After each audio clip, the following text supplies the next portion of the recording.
কিভাবে ট্রাইব্যুনাল কাজ করবে। ইলেকশন মিটে গেলে পলিটিক্যাল পার্টিসদের আর কোনো আগ্রহ থাকবে না ভোটারদের নিয়ে। 3টে গোষ্ঠী গ্রুপ বাদ পড়েছে। আসামের অভিজ্ঞতা থেকে আমরা দেখেছি এমনকি মৃতদেহকে নিয়ে ট্রাইব্যুনালে হাজির হতে হয়েছে। আমি কিন্তু এমন অনেককে চিনি যাদের কিন্তু 2 দেশের পাসপোর্ট আছে। একটা ডট ফুল স্টপ জীবনের একটা বড় বিড়ম্বনার কারণ হয়ে দাঁড়িয়ে। মুখ্যমন্ত্রীর কেন্দ্র, সেখানে তিনি বিপদে পড়তে পারেন। একটা অ্যান্টি ইনকামবেন্সি মুসলমানদের মধ্যে ছিল। সেখানে যদি বিজেপি আসে তাহলে কি সত্যিই মুসলমান সমাজের জন্য খুব বড় একটা থ্রেট আছে?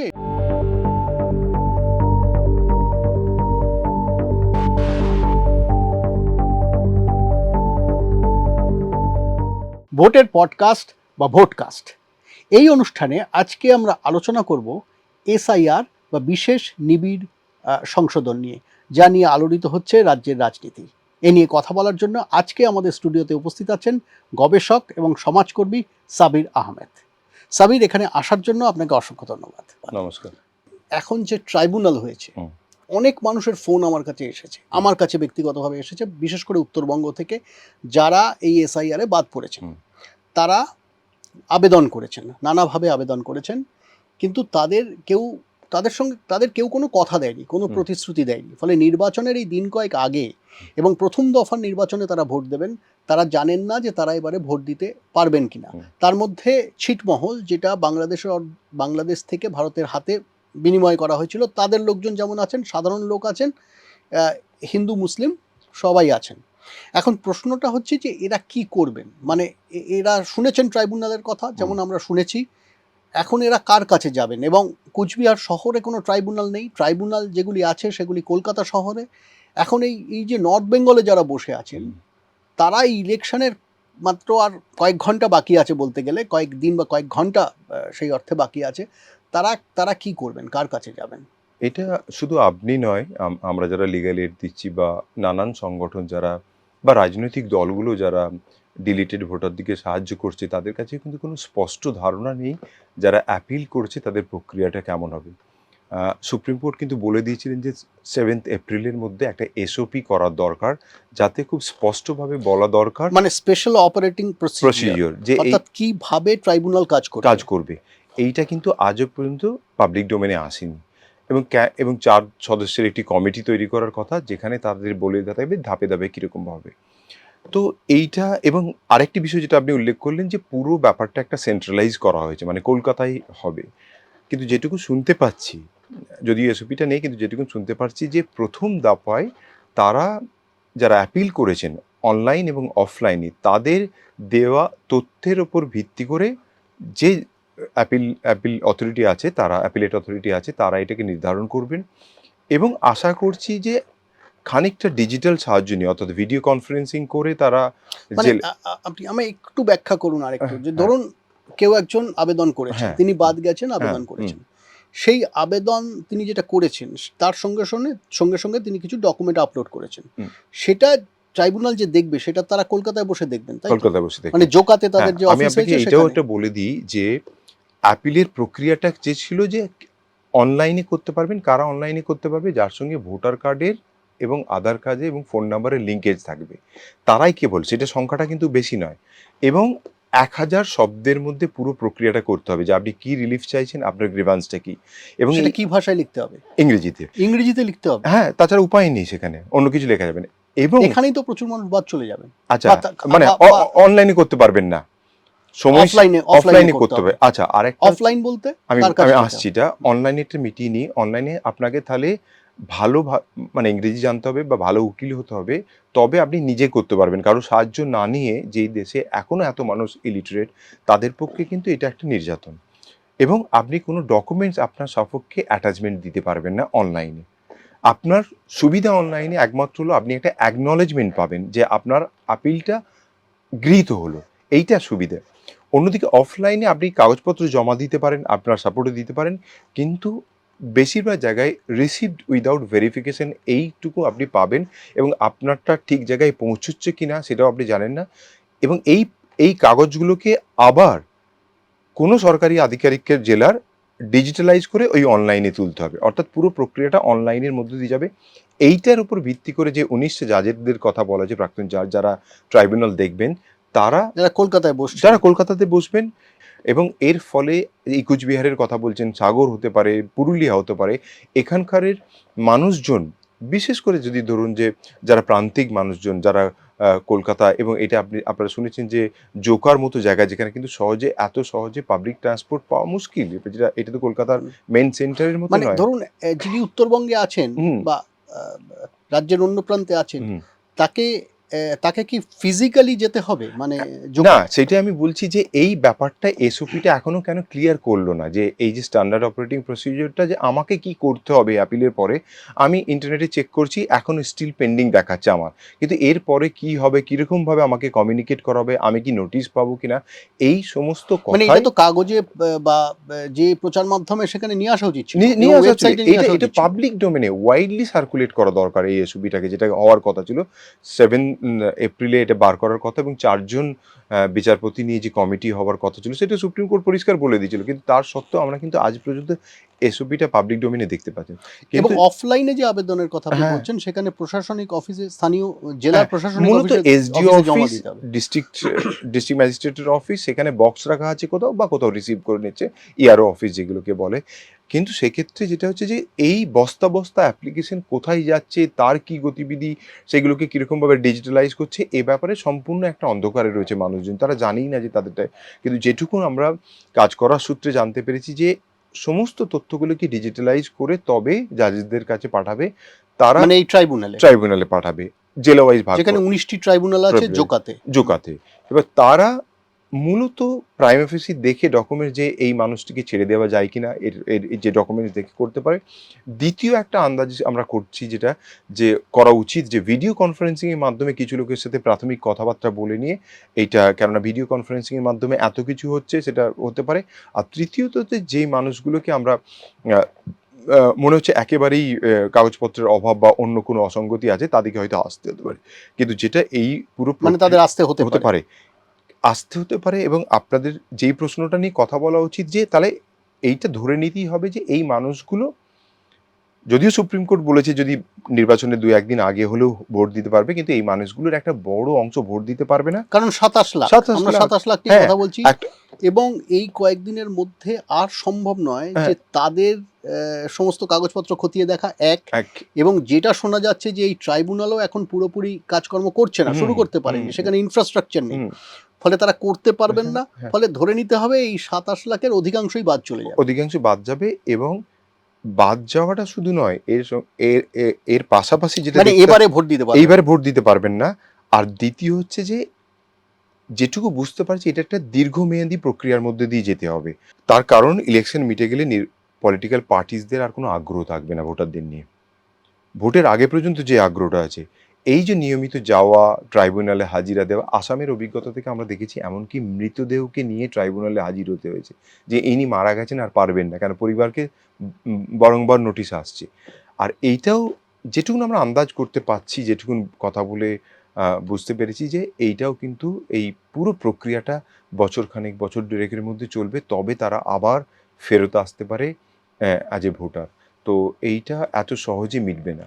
যারা এবারে ভোট দিতে পারবেন না, হ্যাঁ, তাদের জন্য তো এটা একটা মানে তাদের যে গণতান্ত্রিক অধিকার, হ্যাঁ, তা থেকে তারা বঞ্চিত হ্যাঁ, হলেন। হ্যাঁ, হ্যাঁ, তাদের সাংবিধানিক অধিকার, গণতান্ত্রিক অধিকার, তা থেকে তারা হ্যাঁ, বঞ্চিত হলেন। হুম, হুম, যে এটাকে আর করে ওঠা যাচ্ছে না হ্যাঁ, হ্যাঁ, নির্বাচন আসা হ্যাঁ, পর্যন্ত। হুম।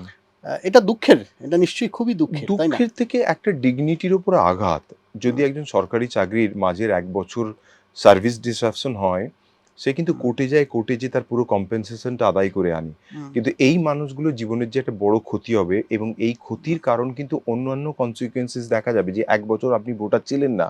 এই সময়কালে কিন্তু অনেকগুলো এন্টাইটেলমেন্ট থেকে কিন্তু অলরেডি বিচ্যুত হতে শুরু করেছে, যেটা আমরা বিহারের ক্ষেত্রেও দেখেছি, যে যাদের নাম এরকম এসেছে তারা কিন্তু আ অ উম আ নানা রকম ওয়েলফেয়ার স্কিমের যে হুম। এগুলো থাকে, সেইগুলো থেকে বাদ যাবে।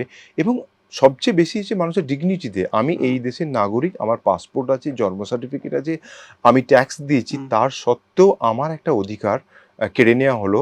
এবং এইটা খুব, মহামান্য বিচারপতি বললেন যে একবার ভোট না দিতে পারলে কি হয়? আমি এখানে, আমার একটা বড় প্রশ্ন, আমরা যখন রোগা হবার জন্য খাই না, সেটা আমার চয়েস। কিন্তু না না মানে খেতে পারি না বলে খেতে পাচ্ছি না, খাবার পাচ্ছি না, খাবার পাচ্ছি না বলে খেতে পাচ্ছি না, সেটা হচ্ছে কোয়ার্সিভ মেথড, মানে আমার উপর চাপিয়ে দেওয়া একটা। এই দুটোর মধ্যে পার্থক্য আছে বুঝছে। আমরা জানি যে কলকাতার বড়লোক এলাকার মানুষরা ভোট দেয় না, সেটা তাদের চয়েস, তারা অংশগ্রহণ করেন। কিন্তু আমি যখন আমাকে যখন রাষ্ট্র বার করে দিল ভোট দিতে পারবেন না তোমার, এবং আমার কারণে নয়, আর্টিফিশিয়াল ইন্টেলিজেন্স এবং ইলেকশন কমিশনের ব্যর্থতার কারণে, তখন এই পুরো প্রক্রিয়াটা একটা প্রশ্নের মুখোমুখি হয়। এবং আমরা দেখতে পাচ্ছি এখনটা খুব স্পষ্টতই দেখতে পাচ্ছি আপনি যে গবেষণা প্রতিষ্ঠানের সঙ্গে যুক্ত সাভার ইনস্টিটিউট, হ্যাঁ, আপনাদের রিপোর্টেও এটা বলছে যে যারা বাদ গেছে তারা মুসলমান। হ্যাঁ। এটাও একটা ঘটনা যে যে সেই অর্থে আপার কাস্ট, একদম। আপার ক্লাস লোকজন খুব কম, খুব একটা বেশি বাদ যায়নি, ঠিক, তাই নয় কি? একদম।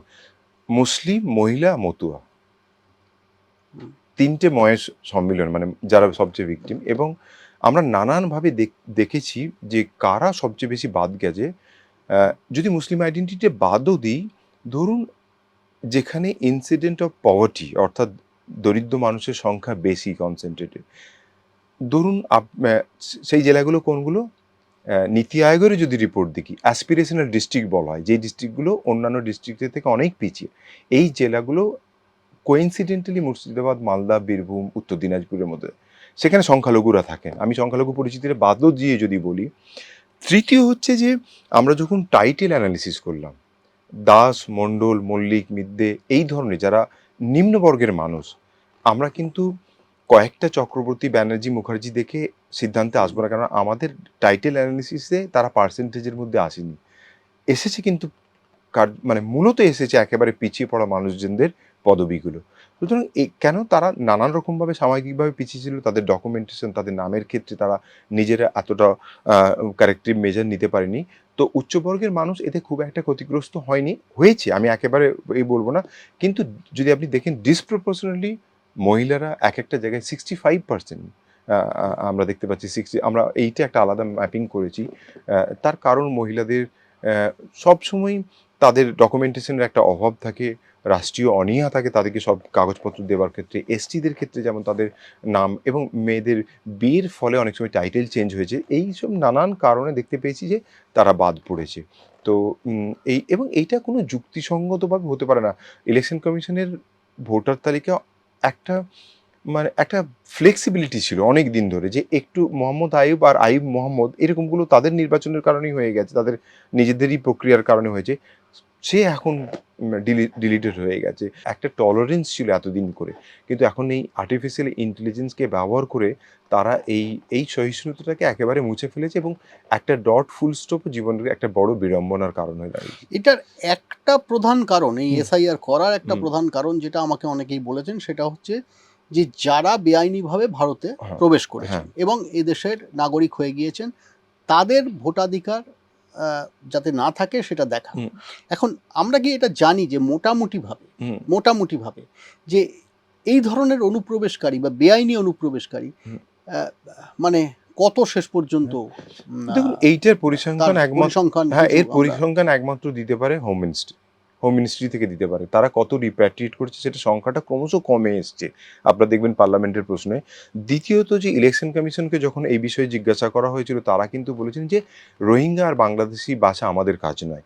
তখন হোম মিনিস্টারকেও এই প্রশ্ন করা হয়েছিল, তিনি বলেছেন যে এইটা নির্বাচন কমিশন বলবে। এই যে বলটাকে পাস করে দেওয়া, উত্তরটা না দিয়ে, এবং আমরা যখন এএসডিডি লিস্ট বেরোলো, যখন প্রথম লিস্ট, তাতেও আমরা প্রশ্ন করেছিলাম যে ডিসেম্বরে, যে আপনারা রোহিঙ্গা আর বাংলাদেশি যাদেরকে পেয়েছেন তাদের সংখ্যাটা বার করুন। আজ পর্যন্ত কিন্তু সেই সংখ্যা পাওয়া যায়নি। মানে একেবারেই কোনো, মানে এই 27 লাখের মধ্যে বা এই যে 90 লাখ কোনো তথ্য নেই। আমি প্রথমেই বলে দিচ্ছি যে এই এএসডিডি লিস্ট, অর্থাৎ প্রথম যে 58 লাখের মধ্যে আনম্যাপ পপুলেশন মতুয়ারা ছিল। তাদের মতুয়াদের সংখ্যাটা ছিল স্টেটের অ্যাভারেজের থেকে অনেক বেশি, 3 হয়েছিল স্টেট অ্যাভারেজ আনম্যাপ। মতুয়াদের ক্ষেত্রে 10, গাইঘাটা, বনগাঁ ব্লকে প্রায় 15% ছিল। তারা অনেক পরে পূর্ববঙ্গ থেকে এখানে এসছেন, তারা 2002 সালের সঙ্গে ম্যাপ করতে পেরেছেন, কিন্তু তাদের জন্য তো কেন্দ্রের শাসক দল বলেছেন যে আমরা তাদেরকে সার্টিফিকেট দিয়ে দেবো। তারাই মূলত মানে পূর্ববঙ্গে থেকে আসা করে তাদের ঢুকিয়ে নেবার কথা। যদিও সেটা সংখ্যাটা, মানে মতুয়া সম্প্রদায়েরই কয়েকজন আমায় বললেন যে সংখ্যাটা কয়েকশোর বেশি বেশি হবে না। সুতরাং এই যে রেফিউজি বা বাংলাদেশি বা রোহিঙ্গারা আসছে, যদি এসে, রোহিঙ্গা তো নেই একদমই, কেন রোহিঙ্গাটা খুবই ইজিলি আইডেন্টিফাই করা যায়, তাদের যেভাবে কথা বলে, যে তাদের যে ডায়ালেক্ট, হ্যাঁ, যেটা এর সঙ্গে কিন্তু একটা প্রশ্ন আমার থাকে, সেটা হচ্ছে যে রয়েছে, সেটা হচ্ছে যে আমি কিন্তু এমন অনেককে চিনি হুম, যাদের কিন্তু ২ দেশের পাসপোর্ট আছে। হুম, হুম, হুম, হ্যাঁ? হুম, তারা কিন্তু যাওয়া আসার সুবিধার্থে বা হুম, বিদেশ যাওয়ার সুবিধার্থে ২ দেশের পাসপোর্ট করিয়েছেন। হুম, এবার তারা তারা কি করছেন আমি জানি না। হুম, তারা কোন লিস্টে আছেন কি ইত্যাদি আমি জানি না। কিন্তু এরকম লোক আছেন হুম, কিন্তু, হুম, যেটা সম্পূর্ণ তো বেআইনি। হ্যাঁ, সেটাও তো আছে। বিশেষ করে যদি আমরা এই উত্তর ২৪ পরগনা, দক্ষিণ ২৪ হুম, পরগনা এই বর্ডার অঞ্চলটা দেখি, সেরকম লোককে আমি চিনি। হুম, তা সেটা আপনি সেটা হয়তো সংখ্যাটা আমরা পাচ্ছি না, হুম, সেটা অন্য কথা। হুম, কিন্তু লোক তো এরকম আছেন। হ্যাঁ। দেখুন, পোরাস বর্ডারের কারণে এই ধরনের মুভমেন্ট থাকবে, এই টলারেন্স আমাদের দীর্ঘদিনের ছিল, হ্যাঁ? কিন্তু এটা এমন, এবং আপনারা দেখবেন যে আমরাও দেখেছি কয়েক বছর আগে পর্যন্ত বাংলাদেশ থেকে আসা ছাতাওয়ালা বা কিছু বিক্রি করতে আসা মানুষ কিছুদিন থেকে তারা ফেরত যেত। এমন নয় এখানে সেটেল হতে চাইছিল। এই সংখ্যাটা কিন্তু কোনো পরিসংখ্যা নেই। আর যাদের, যে আপনি বাংলাদেশী এবং রোহিঙ্গা, তাদের আগে আরেকটা শব্দ যদি আপনি জুড়ে নেন, যে মুসলমান বাংলাদেশী, মুসলমান রোহিঙ্গা, মূলত তাদেরকে তো টার্গেট করা যায়। সেই দিক থেকে কিন্তু তাদের এখানে আসার প্রবণতা একেবারে, আপনি যাদের কথা বলছেন তাদের ধর্মীয় পরিচয় যদি দেখেন, তারা কিন্তু কেউ মুসলমান নয়। যাদের যেটা টার্গেট, তারা যদি আমি জানি অনেকে সম্পত্তি বা আপনি যেটা বলছেন যে কিছু আছে, কিন্তু সেটা এত বড় দেশে একটা, এটা অন্য আমেরিকাতেও এবং হয়তো এরকম কিছু লোককে, যাকে বলে ঠকবাজতে গাও জড়ে না। গাওজার, হ্যাঁ। অর্থাৎ কিছু এরকম লোককে ধরতে গিয়ে যাদের লেজিটিমেট ভোটিং রাইট হ্যাঁ, আছে একদম। বা এতদিন ধরে ভোট দিয়েছেন, হুম। আ মানে তারাও বাদ পড়ে গিয়েছেন। এইটা তো যেকোনো দেশে, আপনি ইউরোপিয়ান কান্ট্রি বলুন, ইউএসএ বলুন, যে এরকম ধরনের একটা ফ্লুইড পপুলেশন, সেটা খুবই কম এখনো। হুম, যেহেতু অনেক বেশি মেকানিজম তৈরি হয়েছে, এবং আমাদের হোম মিনিস্টার বারবার বলেন যে এমন একটা বর্ডার থাকবে যেখানে আমরা পাখিও ঢুকতে দেবো না। যদি কেউ ঢুকে পড়ে গত ১৪ বছরে, তাহলে তো তাদের ব্যর্থতার কারণে কিছু মানুষ ঢুকেছে, কিন্তু সেটা সংখ্যাতে খুব কম। এবং তারা কেন আসবে পশ্চিমবাংলাতে, তার কারণ আপনারা জানেন, জ- এই গত কয়েক বছরে নানান ডিস্টারবেন্সের সত্ত্বেও মহিলাদের কাজে অংশগ্রহণ, এডুকেশনের দিক থেকে, স্বাস্থ্য এবং হাইজিনের দিক থেকে, বাংলাদেশের হিউম্যান ডেভেলপমেন্ট ইন্ডিকেটর পশ্চিমবাংলা বা ভারতবর্ষের থেকে অনেক বেশি। আপনি যে কথাটা দিয়ে শুরু করলেন যে ৩ টে অ্যা গোষ্ঠী, হুম, গ্রুপ হুম, বাদ পড়েছে। মতুয়া, মহিলা, মুসলমান। এখন আপনি তো রাজ্যে ঘুরছেন, হুম, মানুষের সঙ্গে কথাবার্তা বলছেন। আপনাদের সংগঠনের তরফে আপনি এককভাবে, ব্যক্তিগতভাবে। আ এদের মধ্যে কি এটা নিয়ে আপনি কোনো ক্ষোভ, মানে যারা ধরুন বাদ পড়েনওনি, হুম। তাদের মধ্যে কি এক ধরনের মানে মানে এটা নিয়ে এক ধরনের উত্তেজনা, এক ধরনের দুঃখবোধ বলুন বা আক্ষেপ বলুন, লক্ষ্য করছেন? একটা এইটা মানে নিজের দেশের, এতদিন এই দেশে জন্ম, এ এই দেশে তাদের কবর হয়েছে। মানে আ আ আমি আমি দেখেছি যে যে ফর এক্সাম্পল আমার দাদুর কবর এতে লেখা আছে ১৯০৫ সাল। বা সেলিমপুরে এক কবরস্থান শুরু হয়েছিল ১৯২৬। এইসব পরিবারগুলোর সদস্যরা, যাদের পূর্বপুরুষরা, তাদের পরিবারের সবাইয়েরই কবর হয়েছে এই মাটিতে। এখানে মানে দাফন করেছে। তাদের পরিবারের সদস্যদেরকে আজকে বেনাগরিক বলছে। এইটা ইমোশনালি কিন্তু খুব দুঃখজনক, এবং আমরা একটা স্টাডি করছি যে effect of SIR on the mental health. তাতে কিন্তু খুব কম বয়সী ছেলেমেয়েরা, ধরুন ৪ বছর আগে ভোটার হয়েছে, তাদের নাম ডিলিট হয়েছে। প্রচণ্ড একটা আতঙ্কে এবং অভিমানে আছে যে আমার দেশ আমাকে কিরকমভাবে ফেল করাচ্ছে আরকি। আমার এত তথ্য দেওয়ার সত্ত্বেও। একটা এবং এই দিক থেকে যারা নিম্নবর্গের মানুষ একটা অসহায় ফিল করছে প্রচণ্ড। তাদের মানসিক অশান্তির মধ্যে দিয়ে যাচ্ছে। আ এইটা একটা স্বাধীন দেশে এতদিন ধরে থেকে এইরকম একটা অগ্নি পরীক্ষার সম্মুখীন হবে, আগে কখনো ভাবেনি তারা। এর ফল নির্বাচনের পূর্বে বলে আপনি মনে অফকোর্স করছেন? আমি যেটা দেখতে পাচ্ছি যে নির্বাচনী যে এক অংশ ভোটারকে বাদ দিয়ে দেবার যে প্রচেষ্টা, সেটা তাদের জন্য ব্যাকফায়ার করবে। একেবারে এই অ্যাক্রস দ্য কাস্ট ক্লাস। কেননা একটা একটি আমার একেবারে ইয়াং অল্প বয়সী ছেলে গত কয়েক বছরে তাদের পরিবারের ছেলেমেয়েরা মূলত বিজেপিকে ভোট দিয়েছিলেন, কিন্তু এইবারে তার জীবনের প্রথম পরীক্ষার দিন আর হিয়ারিংয়ের দিনে এক পড়েছে।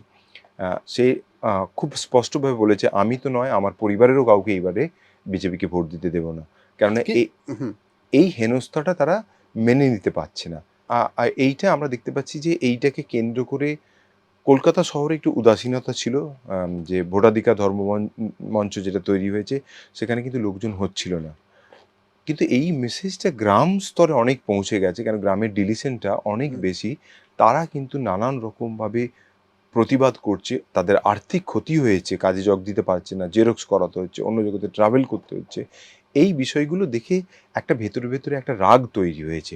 এর একটা জবাব তারা দিতে চায়। কিন্তু একটা জিনিস অনেকে বলছেন, সেটা হচ্ছে যে এর ফলে হুম, যেহেতু একটা বিরাট সংখ্যালঘু মানুষ বাদ গিয়েছেন হুম। এবং এদের ভোট সাধারণভাবে যেটা মনে করা হয় যে তৃণমূল তৃণমূল, কংগ্রেসের দিকে ঠিক, যায়, ঠিক। এবং এমন অনেক জেলায় বাদ গিয়েছেন যেখানে তারা সংখ্যাগরিষ্ঠ, যেমন হুম, মুর্শিদাবাদ, হুম, মালদা হুম, ইত্যাদি। হুম, সেক্ষেত্রে যদি বুথভিত্তিকভাবে দেখা যায়, হয়তো দেখা যাবে যে যেখানে মার্জিনটা খুব কম, হুম, মানে জেতার মার্জিন তৃণমূল কংগ্রেসের খুব কম, সেখানে অনেক বেশি সংখ্যক মানুষ বাদ গিয়েছেন হুম, এবং সেই সমস্ত বুথে হুম, এবং সেই সমস্ত কনস্টিটিউয়েন্সিতে শেষ পর্যন্ত তৃণমূল কংগ্রেস বিপদের মুখে পড়তে পারে। হুম, যার একটি, অনেকে বলছেন ভবানীপুর, হুম, কারণ এখানে একটা বড় সংখ্যক হুম, মুসলমান ভোটার রয়েছেন, হুম, যারা শেষ পর্যন্ত হয়তো বাদ চলে যেতে পারেন এবং সেক্ষেত্রে মুখ্যমন্ত্রীর কেন্দ্র, সেখানে তিনি বিপদে হুম, পড়তে পারেন। হুম, এমনটা রিপোর্ট সংবাদপত্রেও বেরিয়েছে। হুম। এ সম্পর্কে আপনি কি মনে করেন? দেখুন, ভবানীপুর ছাড়াও অন্য অনেকগুলো কনস্টিটিউয়েন্সি যেখানে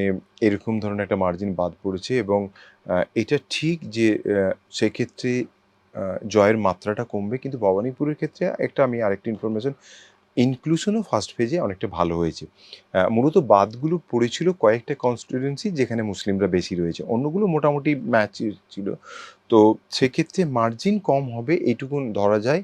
আ আর পুরনো যদি পুরনো যে ভোটগুলো, তাদের যে ট্র্যাডিশনাল ভোট ব্যাঙ্কগুলো ছিল সেগুলো থাকে, মানে নির্বাচনটা হাড্ডাহাড্ডি হবে, কেকওয়াক হবে না, এইটুকুন বলতে পারি। আর মুসলিম প্রধান যেগুলোতে বললেন, সেখানে একটি বড় ডেভেলপমেন্ট হয়েছে।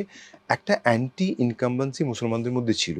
মূলত ওয়াকাফকে কেন্দ্র করে এখানকার শাসক দলের যে ভূমিকা, এবং মুখ্যমন্ত্রীও বলেছিলেন মানে যে সেটার প্রতিবাদ না করা। প্রতিবাদ না করা, এবং করলে ওয়াকফ আইন, যে আইন, এবং অ্যামেন্ডেড আইন। হ্যাঁ, হ্যাঁ। যে আমরা তো চেষ্টা করেছি, এবার যদি দরকার হয় দিল্লিতে যাও। হুম। এবং ওবিসি গত সংরক্ষণ, বছরে যেটা হয়েছিল। ওবিসি সংরক্ষণ কেন্দ্রকে কেন্দ্র করে একটা বিপুল অ্যান্টি ইনকামবেন্সি মূলত সংখ্যালঘু ছেলেমেয়েদের, ইয়ুথদের মধ্যে হয়েছিল। কিন্তু এইগুলো এই নির্বাচনে খুব একটা প্রাধান্য পাবে না। এবং এমনকি আমি বলব যে হুমায়ুন কবির তার যে বাবরি মসজিদকে কেন্দ্র করা আকারে যে একটা উন্মাদনা দেখা গেছিলাম, সেইটা খানিকটা ব্যাকসিটে চলে যাবে।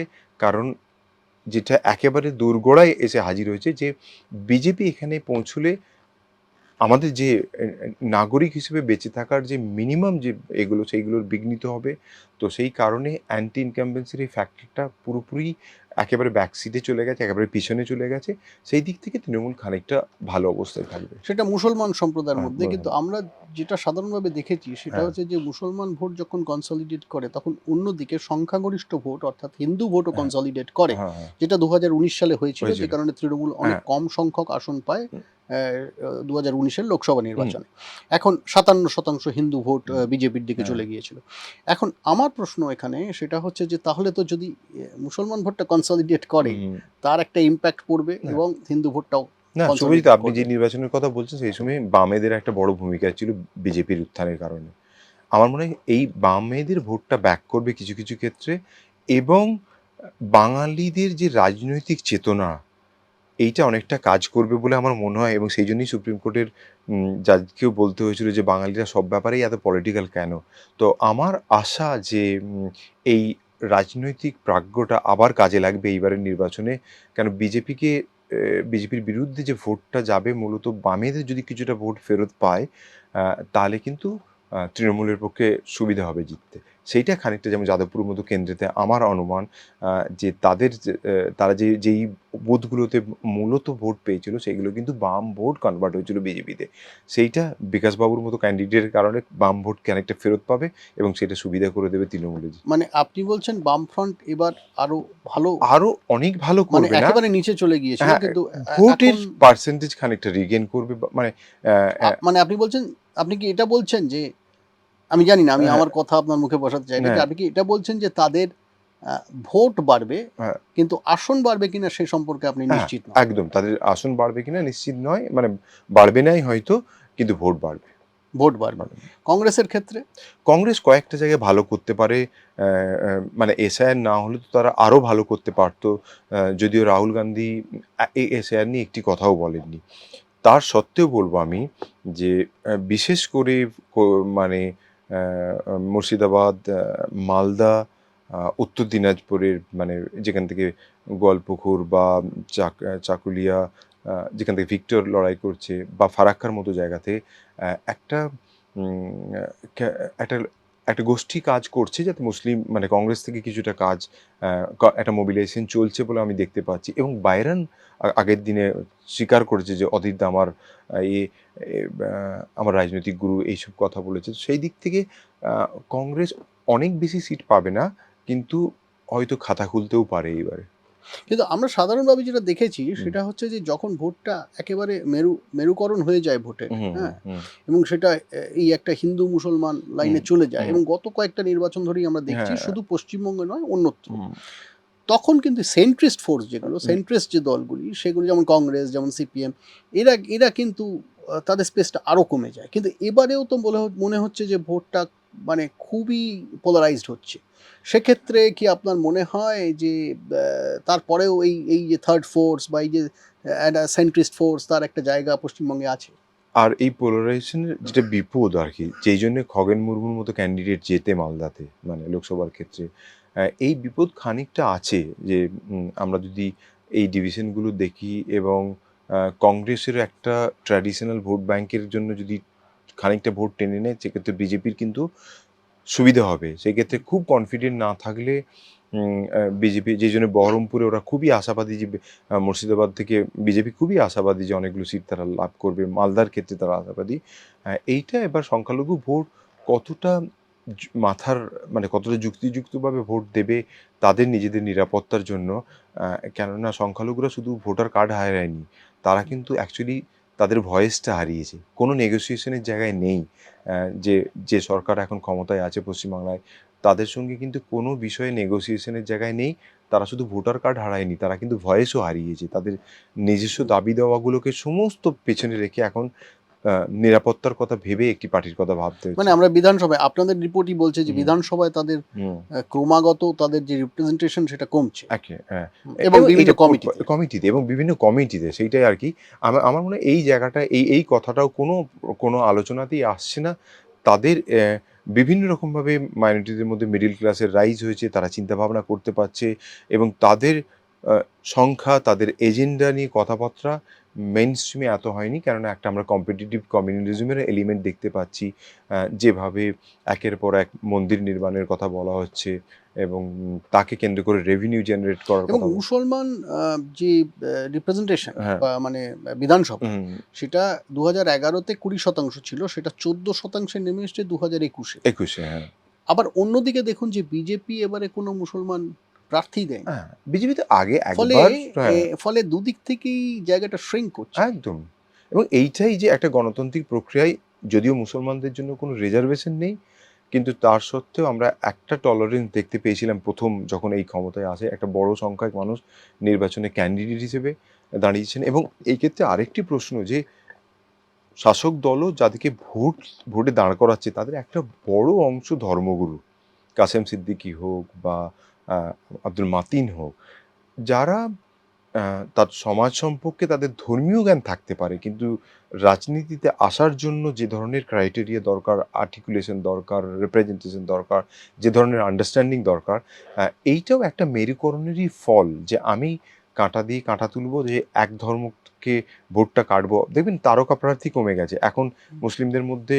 মূলত একটা বড় অংশ কিন্তু আমি অনেকগুলো ক্যান্ডিডেট দেখলাম যারা ধর্মীয় গুরু, তারা দাঁড়িয়েছে এবারে। এটা এটা করতে হচ্ছে তার কারণ তাদের একটা রিচ কমিউনিটির মধ্যে তাদের আছে। মধ্যে একটা রিচ কমিউনিটির মধ্যে আছে, তারা একটা ফলোয়ার আছে, যে কারণে নওশাদ সিদ্দিকীও যেতে খানিকটা অন্য দিক থেকে। তো এইটা খুবই মানে রাজনীতির জন্য খুব খারাপ, মানে এত বেশি রিলায়েন্স অন রিলিজিয়াস লিডার যে ভোট জিততে গেলে, এইটা একটা কমিউনিটির ভালো করার জন্য খুব ভালো না। কেন তারা বিধানসভায় কমিউনিটির, তারা ওবিসি নিয়ে কথা বলতে পারবে না, তারা এমপ্লয়মেন্ট নিয়ে কথা বলতে পারবে না, তাদের এই আর্টিকুলেশন নেই। তারা হতে পারে কিন্তু এবং এটা ঘুরপথে বিজেপিরও সুবিধা করে দেয়। একদমই, মানে এই সেটাই তো কম্পিটিটিভ কমিউনালিজমের তো এইটাই, মানে অনেক কথা মানে আলোচনাটা যেমন একটা শব্দ দেখুন, উন্নয়নের পাঁচালী হতে পারে না, উন্নয়নের সূচক হয়। এই পাঁচালী শব্দটার মধ্যেও তো একটা একটা ধর্মীয় এ রয়েছে। তো এই শব্দগুলোও কিরকমভাবে বদলে যাচ্ছে দেখুন, উন্নয়নের সূচক থেকে উন্নয়নের পাঁচালী। তো এইটা কিন্তু আমার অন্যদিকে একটা জিনিস মনে হয় যে, যে রাজ্যে ধরুন মানে এখন হয়তো প্রায় 30% 1/3 হচ্ছে হুম, 1/3 মুসলমান হুম, আছেন এখানে, হ্যাঁ, সমাজের মানুষ আছেন এখানে। সেখানে যদি বিজেপি আসে, হ্যাঁ। তাহলে কি সত্যিই মুসলমান সমাজের জন্য খুব বড় একটা থ্রেট আছে? না আসলে এটা এক ধরনের মানে অতীতে যা হয়েছে তার দিকে তাকিয়ে হয়তো মুসলমান সমাজ ভাবছে যে না আমাদের এখানেও ওরকমই আমাদের উপর আক্রমণ হবে? কারণ অ্যা স অ্যা দেখুন রাইট উইং পার্টি, হুম, দক্ষিণপন্থী দল তো নানা জায়গায় আসছে, হুম, সারা হুম, পৃথিবীতেই হুম। আসছে। কিন্তু এখানে এতটা উদ্বেগ কেন? বিশেষ করে পশ্চিমবঙ্গে? এক হচ্ছে যে সর্বভারতীয় ক্ষেত্রে যে অভিজ্ঞতা, যেটা তো আমরা জানতে পাচ্ছি হুম, যে ভারতীয় সংবিধানে ধর্ম পালন করার নিরাপত্তার সত্ত্বেও যেভাবে উত্তরপ্রদেশ এবং আসামে সংখ্যালঘু মুসলমানদের উপর অত্যাচার করা হচ্ছে, এইটা আহ, এবং তাদেরকে, তারা যে ভারতের ক্রমশ দ্বিতীয় শ্রেণীর নাগরিক হিসেবে পর্যবেসিত হচ্ছে, সেই অভিজ্ঞতাটা আমাদেরকে মানে আমি বলতে মানে মুসলিম সমাজকে ভীষণ চিন্তার মধ্যে রাখে। তারা এখনো এই ইলেকশন এর আলোচনাতে যে ধরনের বক্তব্য রাখছে, মুসলিম ক্যান্ডিডেটের নেই, ইনক্লুশনের কোনো রকম স্কোপ নেই। যে সংকল্পপত্র দিচ্ছে সেখানে কিন্তু বারবার বলা হচ্ছে যে এখান থেকে বাংলাদেশি, রোহিঙ্গা বা এরকম ইলিগেল ভোটার যাদেরকে মুসলিম হিসেবেই সন্দেহ করা হচ্ছে, এইটা আম, পশ্চিমবাংলার উম, নাগরিক, তারা রাজনৈতিকভাবে অনেক সচেতন, সব সম্প্রদায়ের মুসলিমরাও অনেকটা রাজনৈতিকভাবে সচেতন। তারা কখনো এই বিজেপির এই উম, রাজটা দেখতে চাইছেন না।